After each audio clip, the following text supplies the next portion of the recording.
Hello नमस्कार, मैं doctor Surendra खंसली ज्योतिष आचार्य ज्योतिष की इस नई श्रृंखला में आप सभी लोगों का स्वागत करता हूं। ये है वृश्चिक राशि स्कॉर्पियो साइन को आज हम लेते हैं। स्कॉर्पियो साइन राशि चक्र की ठीक 8वीं राशि है। यदि काल पुरुष की कुंडली से देखा जाए तो फर्स्ट हाउस से सीधे 8th हाउस, इस यहाँ पर जो हाउस है एक काल पुरुष की कुंडली से 8th हाउस वृश्चिक राशि का होता है। जो काल पुरुष की कुंडली होती क्या है? काल पुरुष की कुंडली का मतलब ये है कि आप यहां से एक नंबर से शुरू करते हैं और यहाँ पर 12 आता है। यहाँ पर फर्स्ट हाउस और 12th हाउस, इसे कहते हैं काल पुरुष की कुंडली। जहां पर एनालिसिस करते हैं फर्स्ट हाउस एरीज का एंड 12th हाउस जहां पर पाइसेस का करते हैं, उसे हम काल पुरुष की कुंडली कहते हैं।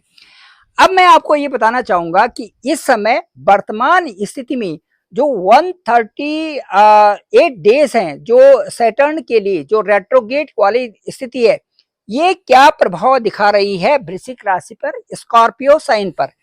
स्कॉर्पियो साइन पर इस समय जो महत्वपूर्ण जो इस समय ट्रांजिट देखा जा रहा है वो यहाँ पर इस हाउस में यहाँ पर मार्स भी हैं तो यहाँ पर केतु भी हैं। दोनों मार्स और केतु की स्थिति आपके ठीक 10th हाउस में बनी हुई है। यह स्थिति यदि हम देखते हैं तो कई कारणों से ये स्थिति अच्छी भी है। मेरे इस चैनल को आप जरूर सब्सक्राइब करें और सभी लोगों तक भेजें ताकि सभी को इसकी जानकारी हो सके। यहाँ पर जो ये केतु है और मंगल है, ये देखा जाए तो लग्न की छटा को ही बढ़ा रहे हैं, क्योंकि यहां से इस हाउस में ये सूर्य का घर है और यहाँ पर मंगल है और सूर्य की स्थिति अभी ठीक यहाँ पर अष्टम भाव में है और 16 जुलाई के बाद सूर्य आपके ठीक जो है भाग्य स्थान यानी कि लक हाउस में आ जाएंगे। सूर्य का लक हाउस में आ जाना आपके लिए कई प्रकार से यहाँ पर अच्छे प्रयोजन ला रहे हैं। अब मैं आपको बताना चाहूंगा कि सबसे महत्वपूर्ण जो इस समय चेंजेस आ रहे हैं वो महत्वपूर्ण चेंजेस हैं कि सैटर्न का आपका ठीक जो है 5th हाउस में रहना और 5th हाउस के जो रिजल्ट्स हैं उसके साथ साथ में 4th हाउस के भी रिजल्ट देना। ये 13 जो जुलाई है तब से शनि रेट्रोगेट हो गए हैं। अब मैं बताना चाहूंगा कि रेट्रोगेट क्या है। हर प्लेनेट की 3 तरह की स्पीड होती है। इसको एक तो हम जनरल या नॉर्मल स्पीड कहते हैं, दूसरी स्पीड को हम कहते हैं कि रेट्रोगेट प्लेनेट हो चुके हैं, उसको हम ग्रह की बकरी चाल कहते हैं, और तीसरी जो चाल होती है उसे कहते हम हायर स्पीड या एक्सेसिव स्पीड। एक्सेसिव स्पीड जब किसी भी प्लेनेट की होती है तो वो अपने जो टाइम पीरियड है, जो लॉन्ग जो इंटरवल उसके लिए बनाया गया है, उस इंटरवल से पहले ही नेक्स्ट हाउस में या पिछले वाले हाउस में चले जाते हैं। ये एक्सेसिव स्पीड के रिजल्ट्स हैं। अब इस समय केवल हम शनि की बात कर रहे हैं तो इस समय शनि 13 जुलाई से रेट्रोगेट हो चुके हैं और रेट्रोगेट में वो आपके 4th हाउस के भी रिजल्ट्स देंगे। अब 4th हाउस की क्या इस समय चल रही है, 4th हाउस में यहां पर राहु हैं। यहां पर 4th हाउस में राहु हैं। अब 4th हाउस में राहु हैं तो वो आपके 10th हाउस यानी 10th हाउस में केतु पर भी और मार्स पर भी एस्पेक्ट कर रहे हैं यहां से।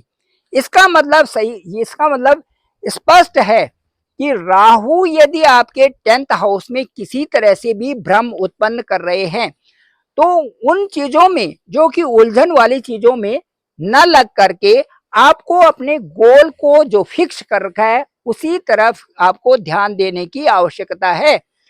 अब 13 जुलाई से जो शनि की रेट्रोगेट डायरेक्शन है उसमें अब बकरी होकर के शनि भी इस हाउस के भी रिजल्ट देंगे।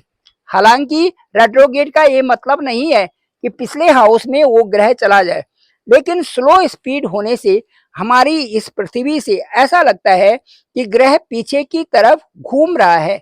हालांकि पीछे की तरफ नहीं होता, लेकिन स्पीड उसमें स्लो हो जाती है। स्पीड स्लो होने के नाते जो पीछे के जो रिजल्ट्स हैं वो भी उसी तरह से आने शुरू हो जाते हैं। यहाँ पर आपकी शनि की ढैया थी और शनि की ढैया को खत्म होते ही जो मार्च में हुई है 29 मार्च 2025 को शनि की ढैया थी, शनि की ढैया खत्म हुई। शनि की ढैया के जैसे कुछ रिजल्ट्स आपको फोर्थ हाउस में भी दिखने को मिलेंगे और वो होंगे ठीक जो है यहाँ पर 13 जुलाई से और 28 नवंबर तक यहाँ पर फोर्थ हाउस में।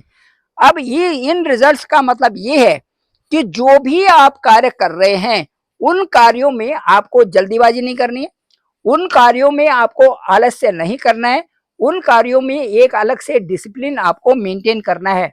क्योंकि शनिवत राहु तो हैं लेकिन साथ साथ में शनि भी पिछले हाउस के रिजल्ट्स यहां से देना शुरू कर देगा।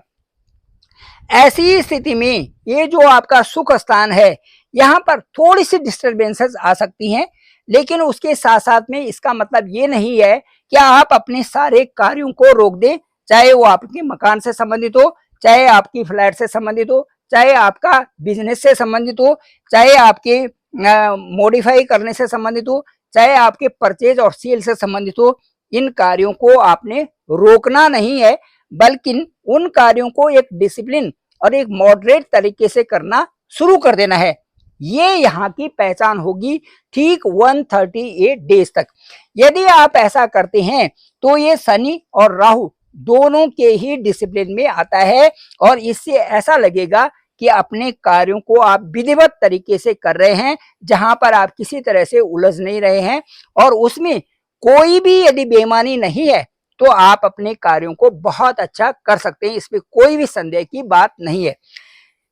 अब आपका जो दशम स्थान है यहाँ पर ठीक ये 27 तक यहाँ पर मार्च रहेंगे और 28 के बाद मार्च आपके लाभ स्थान में चले जाएंगे जुलाई को।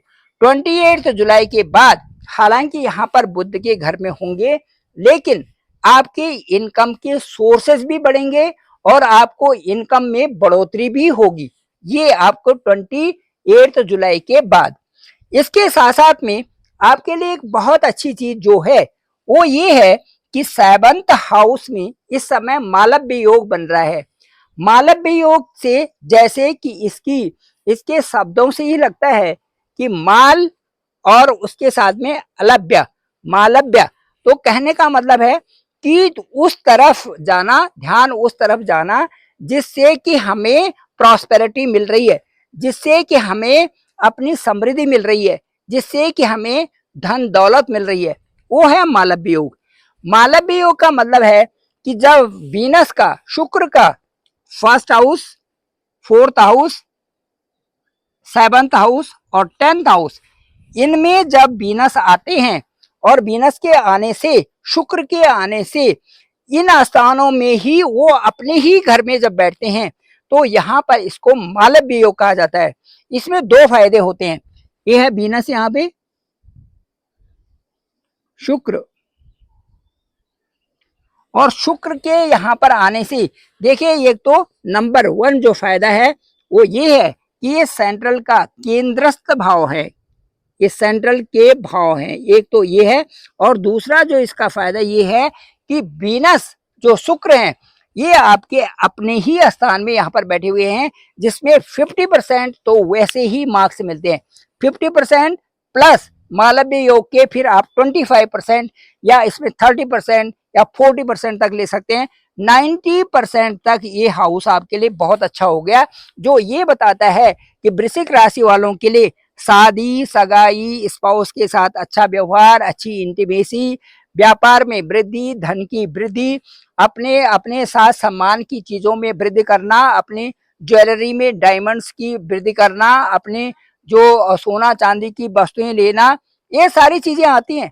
और इससे संबंधित यदि देखें आप तो आपकी पर्सनालिटी भी ग्रो अप कर रही है, तो ये सारी चीजें आपके साथ में 7th हाउस से प्रभावित होंगी, जो कि बहुत अच्छा आपके लिए मालव्य योग माना जा रहा है स्कॉर्पियो के लिए, वृश्चिक राशि वालों के लिए।